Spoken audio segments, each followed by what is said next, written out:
students can describe picture. You can have interviews with them. They can do discourse completion. They can role play. So these lists are endless.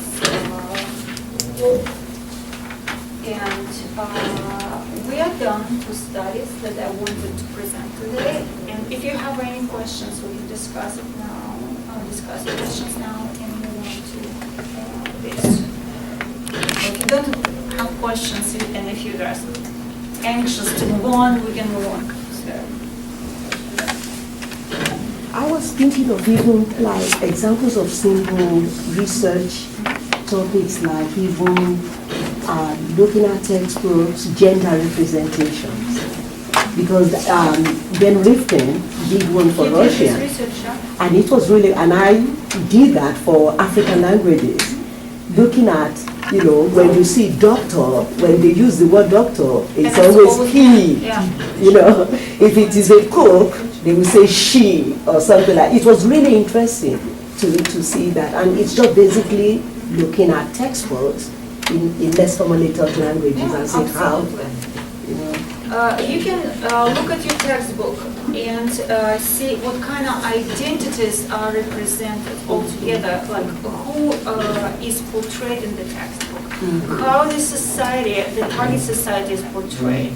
For instance, when I look at the Russian language textbooks, especially now when 75% of the population lives below poverty line, it's kind of interesting to see textbooks or videos showing very affluent people. And you understand that there are not many people like this who can afford going to restaurants, who can afford going to theaters every day, who have this kind of expensive lifestyle. And you know that it's not very representative of the culture.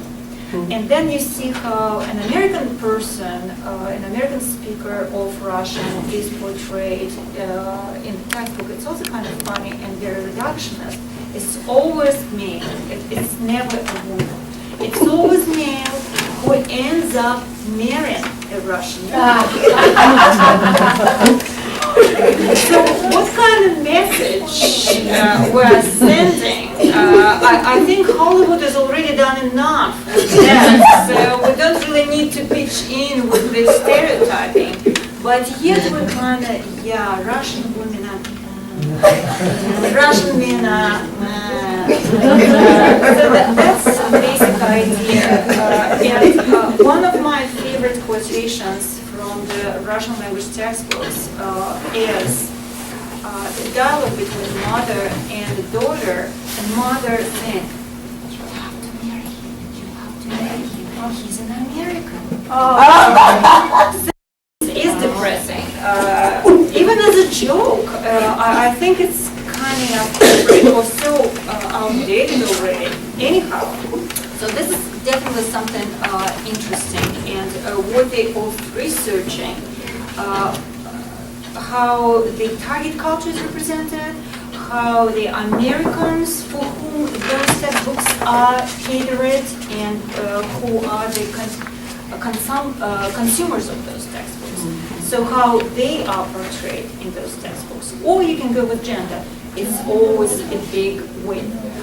You show how women are always portrayed as secondary to men. And how can you go wrong with this kind of logic? You will be published. And it's a discourse analysis. It's a quantitative study. You just describe what you see. Or you can even do some kind of calculations. You can see how many times a woman is represented as a professional versus as a mother within like kinship context. Here's your study. Right there. So yeah. Any other questions?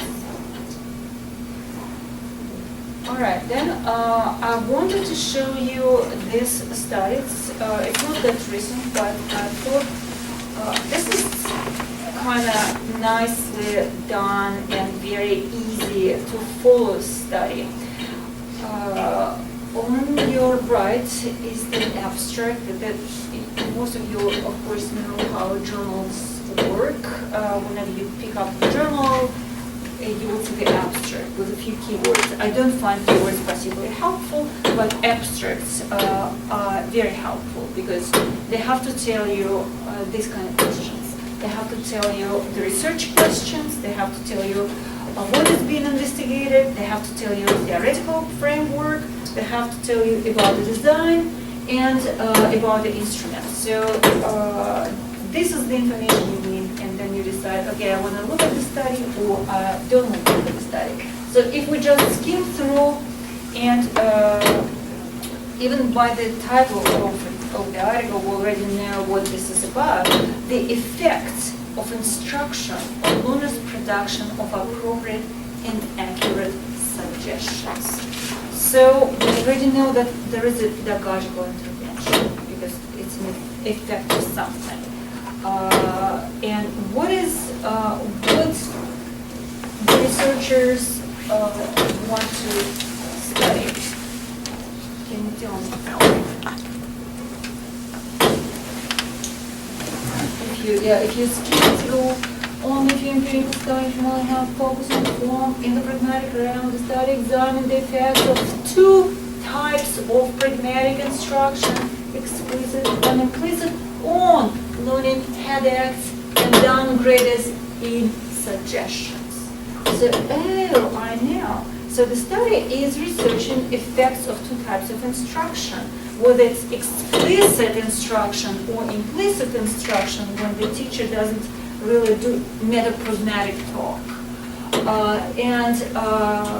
I know that. Now, what linguistic domain is investigated? Suggestions, speech acts, pragmatics. This is pragmatics. Apologies, suggestions, requests, like everything that is not very precise or something we don't know really about. It's going to be pragmatics. Some 20 years ago, who was it? I think it was Leach who said pragmatics is a hairy beast. So whatever you don't want to deal with, pragmatics would deal with this. So suggestions is a kind of hairy beast, and this is pragmatics. So linguistic domain is pragmatics. Theory, what kind of theory? It's interlanguage pragmatics, developmental pragmatics, which is not developmental, I'm sorry, interlanguage pragmatics. So what is going on in terms of design? We see two groups, and we know that it's going to be comparison between the two groups. It's experimental, it's not observational, it's not naturalistic, and it's, I already know because I read the article, it's quantitative, even measuring. Instrument, role playing. They had all the students to do email and phone tasks. They have to perform suggestions in two formats, as a way of communication on the phone and as a way of communication through the email. And students were given 4 situations, 4 role plays to do it. And those are the contexts. That's it. That's how study is done. And I just wanted to break it down a little bit for us. So what type of intervention we are looking at? Explicit and implicit groups will present with the same videotape situations. They saw situations of suggestions, they saw the video. And very relatively short video clips. Then explicit group received meta-linguistic and meta-pragmatic explanations of how to make suggestions. They were told, if you want to suggest something, say this. That's how you do it. Use these kind of forms, and this is going to be linguistically like this, and it's going to be socially like this, because if you want to do it upward, then use this form. If you're going to speak to someone who is either equal to you or low in the social status compared to you, then use this kind of forms. They received this instruction, so it was explicit instruction. An implicit group just watched the video with captions. So they saw what people actually talk, how they talked, and what they said to each other in bold face. And also, when they practiced in classroom suggestions, teacher did recasts. Recast is when, for instance, I would tell Dave, thank you, and Dave would answer me goodbye, and I'm welcome. So this is a recast. I'm telling Dave how to answer to thank you. So if you are answering to thank you, you don't say goodbye, you say welcome. And I'm not telling Dave, come on, you should say thank you. If you hear thank you, tell me back welcome. I'm not doing that. I'm saying welcome. So he knows, I hope, he noticed hypothesis, right? He noticed this form in my recast. I'm not telling them why I'm doing it, but I hope that implicitly he gets what I am getting at. So those are situations that students were supposed to react to. This is a email, pre-test, email, post-test. And you can see your friend is thinking of buying a new computer. She doesn't, of course, she's an idiot. She's a woman, she buys computer. Yeah. She doesn't know whether to buy a PC or a Macintosh. Send her an email suggesting that she buy the computer that, in your opinion, is better for her. Or your friend is thinking of looking for a job this summer. Again, she doesn't know. Gosh, she's just deranged. Whether to send a CV to different companies or go personally to each one. Send her an email suggesting a better option. So yeah, we're already dealing with this incapable female, and we're telling her, we're suggesting. And again, depending on which group you were in, you might do it differently. You might be differently apt for delivering good suggestion. It's kind of not very representative in my opinion, because in both cases you are dealing with a friend. I would prefer the difference, the social difference, either vertical difference, like she has, or whoever is responding has to talk to a professor or to an employer, so some kind of vertical distance. Or maybe a stranger, you are running this newspaper or a blog and a person asks your opinion, and then you're communicating with a stranger, not your friend. Because situations between friends, it's just too limiting. It's just one way of making suggestion.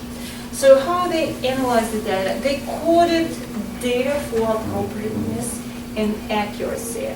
Again, we are down to coding. So how to code a speech check? So this is a suggestion, yes?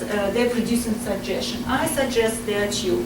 And they coded it assigning certain numbers. And it's usually done within Likert scales. So it's not particular number, but it's number from 1 to 5 or to 1 to 10. And you decide, okay, in terms of linguistic form, I would assign it 5 because it's not really perfect, but it's not really poor, so it's somewhere in the middle. But when this, another suggestion, I think in terms of form, it's like really, person really doesn't know how to suggest, I'm assigning only 3. Or person perfectly executing suggestion, I'm assigning 10. So this is already differences in my count. Plus, in terms of appropriateness, it's again, whether the person was able to show expected level of deference or expected level of straightforwardness. Again, I'm assigning different grades depending on how a person performed her suggestion. And this is my coding and scoring. And then I assign, and I compare group performances. They did nowhere in this study which they could have done just t-test. And that's how it looked. Oh, I'm sorry, of course, I know it was control group. That's why 3 groups. I completely forgot that there was a group that didn't receive any instruction. They still have participated pre and post test, but they were not instructed at all about suggestions. So that's how they did Those are the mean scores, the average scores, how they did. And you can see that surprisingly, this is a pretest how they did before the intervention and how they did after the intervention, which is kind of very nice. People who got explicit instruction, who explained how to do it, they really gained, right? From 0.23, they got to 394. It's really good gain. Those who were in the group of recasting or implicit instruction, they moved from 0.36 to somehow they scored less. So even though they started higher, interesting. So we can conclude that implicit instruction is not as effective as explicit instruction because those guys started lower, but they finished higher. And finally, somehow, those guys were so good.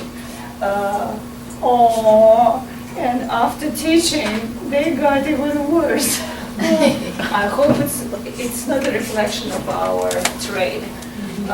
Yeah, so here we see, and it's in how they wrote their suggestions. And this is the phone interaction.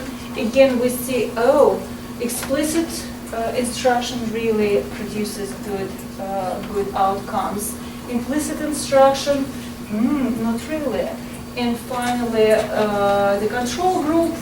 Again, I don't know how it happens after participating in a course. How come you lose your pragmatic ability? I think it's very bad. And they didn't show it there.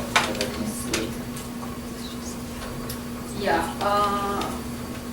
And this is the ANOVA score, which is significant. It shows usually by power you can tell, because once it's even close to 0.5, it's already not very significant, but this is very nice in terms of significance. And you can see pre-test and post-test, and all this group, explicit, implicit, and control. Again, control is very sad result, and those two went really high, but again, explicit proved a better way to instruct on pragmatics. And that was the conclusion of the study. Yeah, I'm kind of wondering, what proficiency level do you think these tasks can be introduced? Let me see what they did. Well, suggestion is relatively, if I talk about Russian language, it's relatively, it requires knowledge of many cases already, and we have 6 cases. So I would say it's at least intermediate mid. It's not novice. It should be intermediate mid and higher.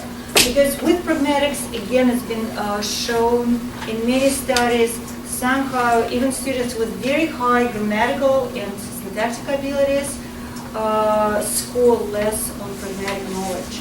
Pragmatic knowledge, knowledge of cultural conventions, knowledge of what is appropriate is not an easy one, and apparently we don't teach it. Or maybe students just, like we already discussed, they think, oh, it's part of the culture, it's not interesting. I'm only looking for forms, I only learn grammar and nothing else. Maybe that's why pragmatics is always lagging behind compared to lexicon and grammar. I'm also concerned about the issue of social linguistic variables, like if they control for like age, gender or sex, and other. Do you think there are different outcomes? It could be. It could be. It's another absolutely legitimate question to ask as a researcher. Do female students do it better than male students? Is the age, whether those variables affect the production? Absolutely, absolutely. Because again, we don't know where it was done. Paragraph 2. She didn't say, she just said 81 Spanish learners. Yeah, maybe in the article it says, because again, depending on the culture, female might have gotten less exposure, or they could have been more shy to ask questions compared to males, because we again know through the studies that male students are usually favored, and they usually ask more questions, and they're usually favored by teachers, which is kind of upsetting. But yes, the tendency exists, so it's absolutely a legitimate question to ask. Also, to respond to this question about levels also, I think also levels should correspond to the functions that are performed per proficiency levels. Because if you're asking somebody to perform a function that is higher than the proficiency level they are, of course they are not going to be able to do it. So that's a kind of a good way to determine which level. I can't tell my students in intermediate to hypothesize when I know that it's a higher level of proficiency. So of course, you have to be cognizant what task you assign. But again, because we're talking classroom, you already do it in the classroom, maybe through the textbook or something. So it's you really don't have to sweat about it, because the material is already introduced, and you kind of know your turf, where to go, what to do. Shall we move on?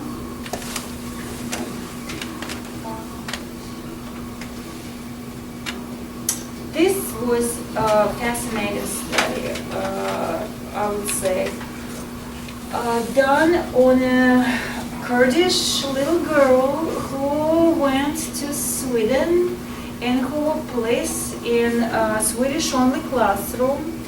And the researcher, and I would say it's a very ambitious project, the researcher just wanted to know how the girl eventually adapted to the classroom interactions. So this is like very, I would say, ingenious study. Like you decide, okay, I'm kind of interested, it's kind of interesting setting, what do I study, going back to our flower, like how do I decide what exactly I want to study? This, if you have this little girl adapting to new culture, it could have been anything. So it's very important to study something that you know you are able to study, you are able to collect data for, and you are able to do research on. And the researcher decided, again, like identity study is one thing, but she decided in addition to identity, I want to study how the child participates in classroom interaction, in terms of how she takes turns. Because we know in classroom, it's very important, especially in Northern European countries, which are very rule-oriented. You have certain expectations for children, even for young children, how to behave in classroom. So you don't yell, I have an answer here. You raise your hand, and if you are called on by a teacher, you answer. If not, then sit tight and shut up. But this little girl, she's just, she's excited, she's in new culture. And again, it's like new generation children. I don't know how many of your parents, do you see these beasts? You can't really rule them, they're like, so yeah, this is a little happy child in this classroom this is how data were collected.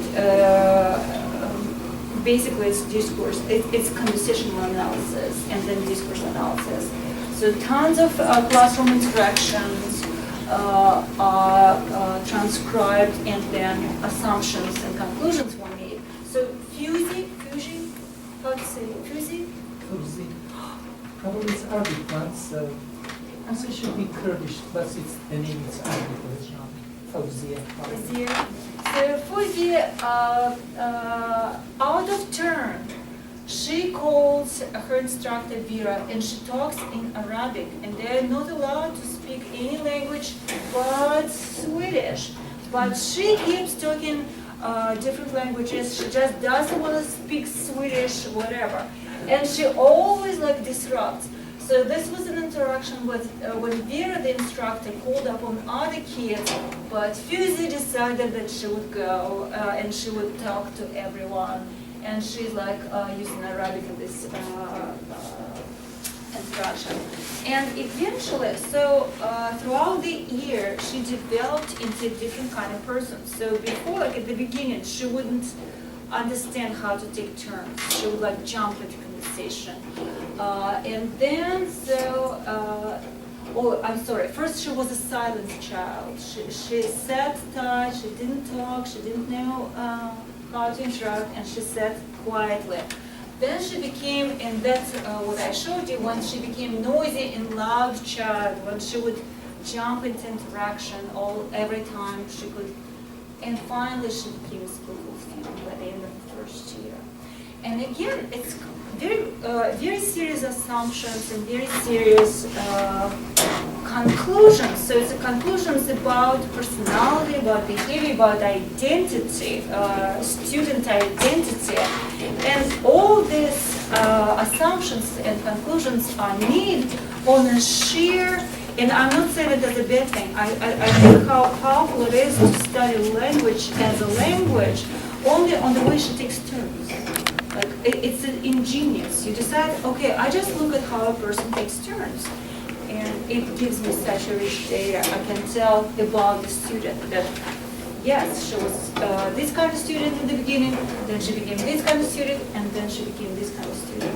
So, and you can do this kind of study. So for 1 whole year, she was yeah, going this to is class a with side. this girl. Yes, it's an ethnographic study. It's an observational study. It takes time, diligence, and lots of translation. But it's feasible in terms of intellectual applicability and in terms of its feasibility. I would say go for it. Do something about this. Because again, going back, even, and it's nothing, I don't see it as a stealing or some kind of plagiarism. I think it's a modeling on a different level. There are cultures that require different participatory strategies. For instance, in Russian culture, especially if it's same gender communication or female, when it's a female talk, it's typical to speak at the same time.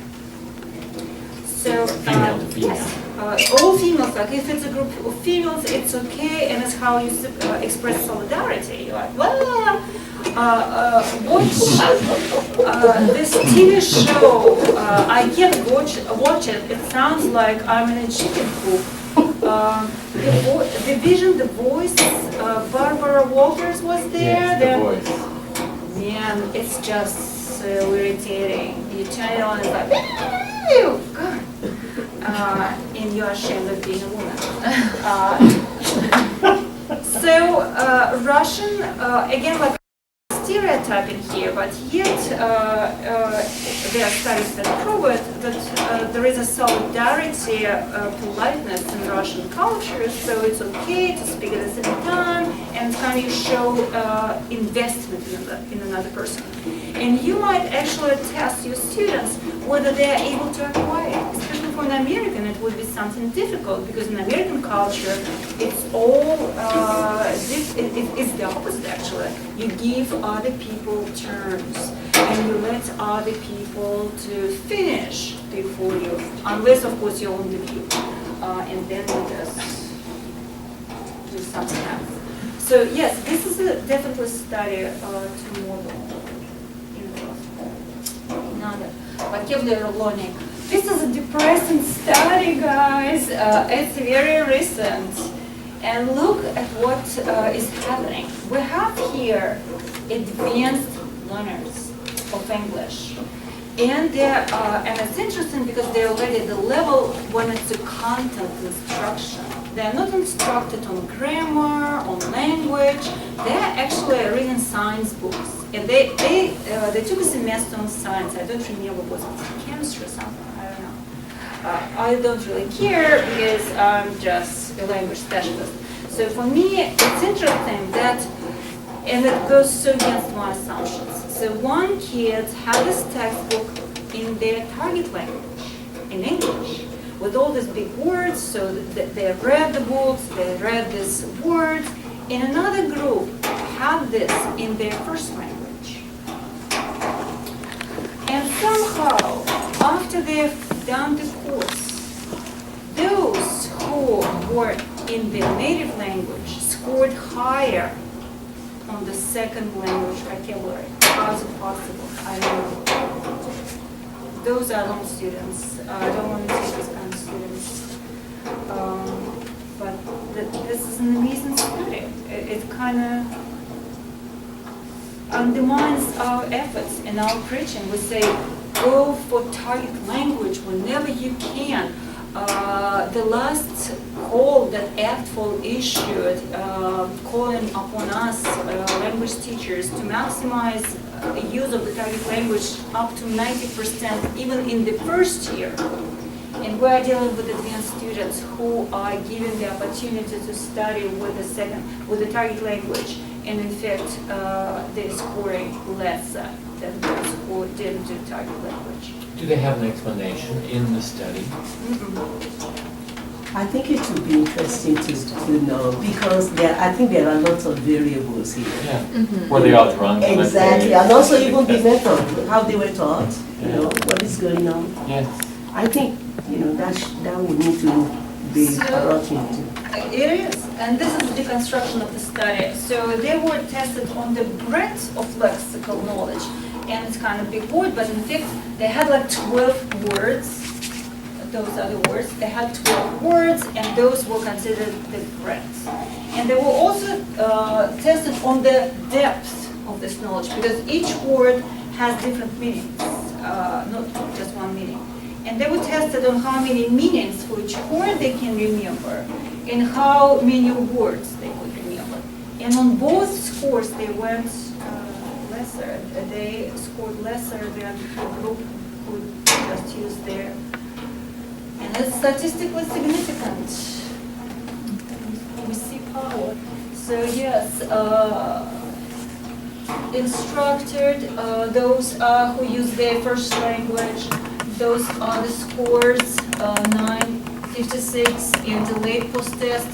Surprisingly, they didn't even forget the words after a couple weeks. And here we go with those who had target language. And this is like attrition.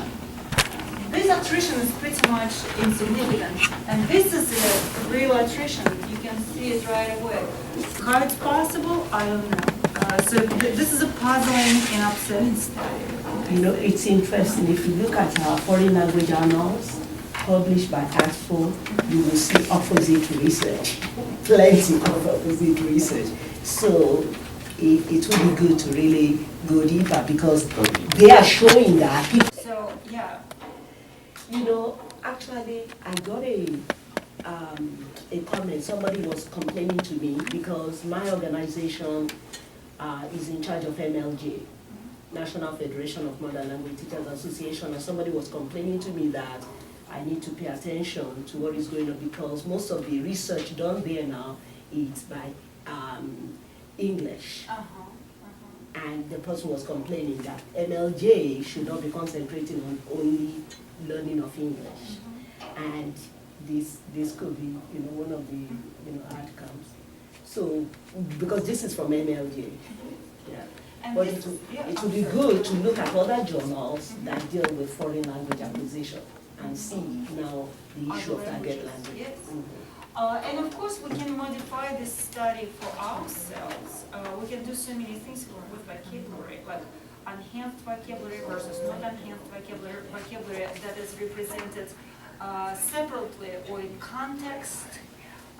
So there are lots of tweaking here to replicate the study and see what's going on, or similar study, to be studied. We are pretty much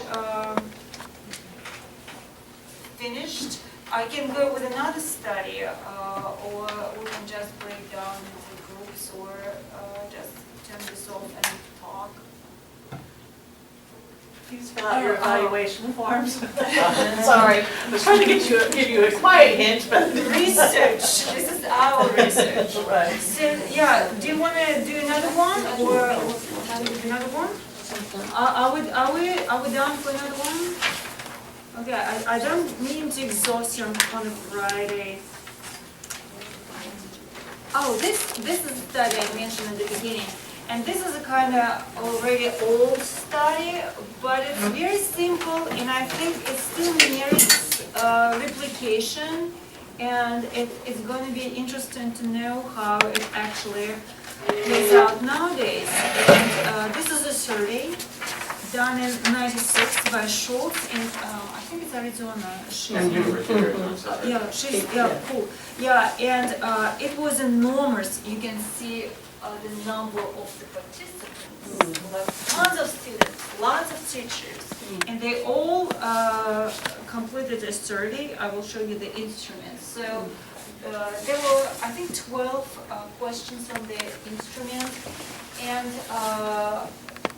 and it's all about the benefits of grammar instruction. So for students, the question would run like, the formal study of grammar is essential to eventual mastery of a foreign language, and for a teacher, for adolescents or adults, the formal study of grammar is essential to the eventual mastery of a foreign or second language when language learning is limited to the classroom. Results are, it's also very representative in terms of languages. It's very, I would say, very powerful. You see everyone, and you see students, and you see, but let's go to percentage, it's more interesting. So somehow teachers don't really believe in grammar. Carly, what's going on?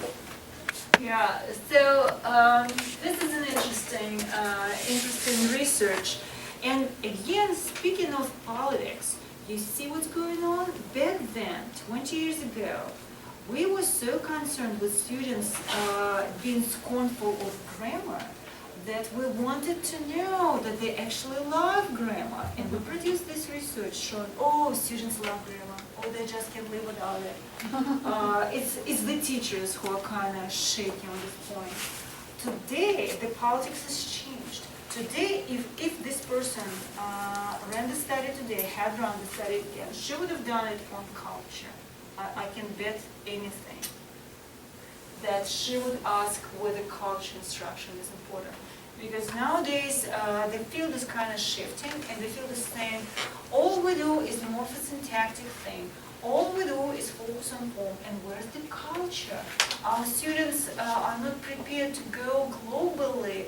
They are not prepared to interact culturally appropriately. They are not prepared for this. And this is actually was published in the last MLA report, Modern Language Association, saying that the language major, the foreign language major, is expected to be culturally sensitive, and we are not doing it. Look how much culture we have in our classroom. We don't have time for culture, I'm sorry. And it's pretty much, yeah, the case. So today, if you do it with a focus, shifted focus on culture, this could be quite a relevant research, especially if you would have this kind of representative data. And very nice suggestions and conclusions that instructors need to expose with what language learning and study should fit between their own and their students' expectations.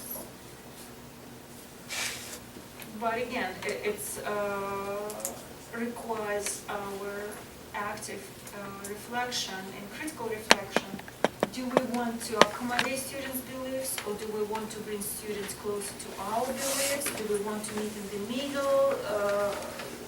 What kind of negotiation needs to be done? Again, and what is our mission as teachers? Where we're at, like what we're supposed to do. Of course, we need to boost our environments.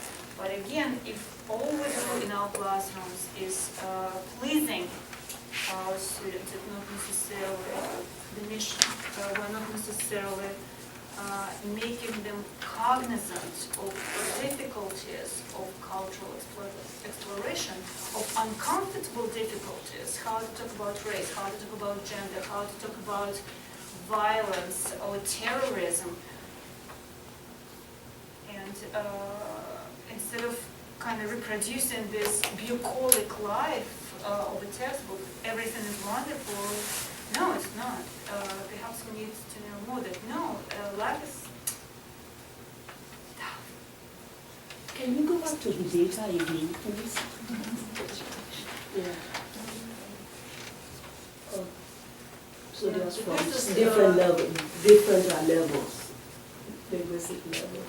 Yeah, exactly. It's very representative. But we can do it here because we have so many languages, and it's very easy to implement this kind of stuff. Actually, I think sorry, go ahead. I wanted to say that it's very much possible for you to still teach grammar even in context. So, for example, you could have like a story that talks about politics, a story that talks about things happening in society with certain linguistic constructs that are based on grammar. So they learn the story and then they are learning grammar. So not put it in, I mean, when you talk about issue of communicative context, does not mean grammar is neglected, because grammar is part and parcel. These are the, grammar is the building blocks that form the story. Yeah, you study. You can study whether the students actually elicit any kind of cultural information for this instruction, or even though it isn't there, and even though you think you're giving them this instruction and culture by contextualizing language use, whether they actually get it. It would be a great study to show, oh, I'm using culturally sensitive materials, but my students only get blah, blah, blah, grammar, blah, blah, blah, grammar. So it could be the case, and it's definitely something to research. Actually, what I was going to say was kind of close to what he said, that I think if this research were to be replicated today, it won't be whether students feel grammar should be instructed. I think because pretty much everybody knows grammar is necessary, but it will be how. How do you teach it? You're gonna, but it's an open-ended question, and it's difficult. How do you incorporate grammar instruction? If you ask, then you probably need to do give them multiple choice, because otherwise, students first of all tend not to answer open-end questions. So it should be multiple choice. Do you think that grammar instructions should be embedded? That's right. Do you think that, yeah, and give them multiple choice? Whichever way the question is framed, but it will be how is it incorporated? Because pretty much everybody in the field knows that grammar should be taught. But I think the disagreement is, how do you teach it? Do you teach it from the L1 or do you teach it from the L2? I think that's the big argument. And again, you see how we're working through, like we're brainstorming about the instrument. Like we have the same question, how to ask it. It creates the brainstorming environment for, okay, what should be the most powerful, effective instrument? Thank you. I think, yeah, I took up all the time, but we can have another conversation like this, and in the second installment, in the installments to come, we can just focus on your research. You can bring in your question and think. We can deliberate on instruments, on designs, and I hope to invite people with whom we collaborated on some classroom research here. So they can present themselves what is feasible and how to go about it. Yay!